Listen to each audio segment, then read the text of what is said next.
Sanibonani wey'ngane zakwethu, ngibingelele obhuti nosisi. Wey'ngane zakwethu, umnabisi lapha isolo emva kwegemu kwi-match conference azange aneme nje ngendaba yama-journalist ale South Africa. Ya, ngoba ukhala ngokuthi athi ama-journalist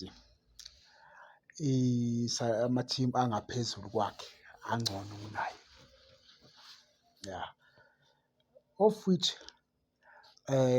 ngama-step ale season ku-top, ngoba singekho o-top 8, angithi yiko okuthiwa i-best 8 team, so up-better vele, yabo.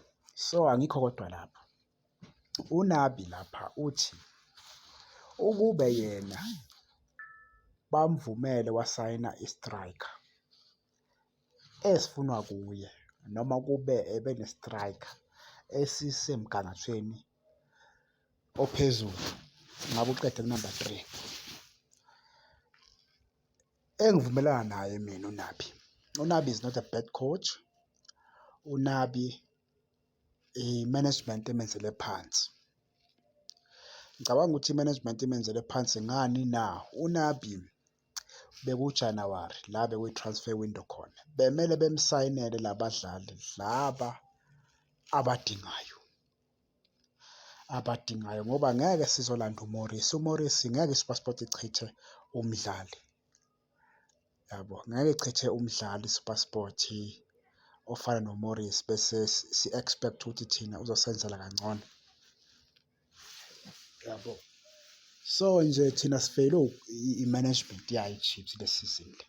I-Chiefs ngabe ingenile kwi-top 8 kahle, yabo. I-Chiefs mawunga-check-a ama-stat ayo igame negame bese uyahlanganisa lama-clear opportunity, ama-opportunity esiwa-create-ile maningi ukudlula wonke ama-team ebe-participate kule season le, yabo.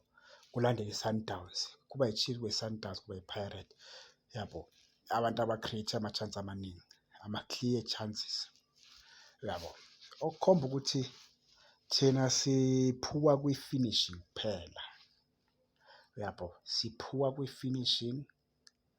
Ngithemba ukuthi kule season le esiya kuyo akumelanga ukuthi sisayine i-striker nje, yabo.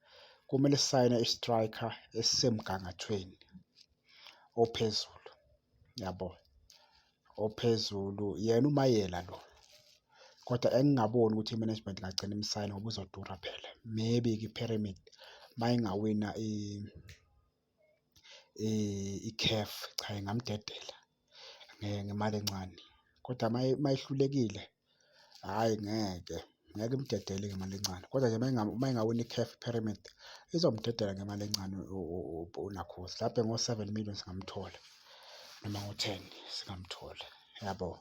Kodwa nje okwesifiso sami uNabi abamnikeze nje i-budget nyana, bangamgaya u-50 million kube i-budget yakhe, kuthiwa nayi 50 million isayinela abadlali.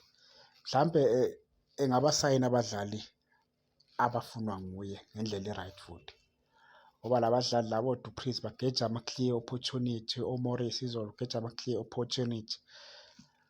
So nje hhayi kunzima bafowethu.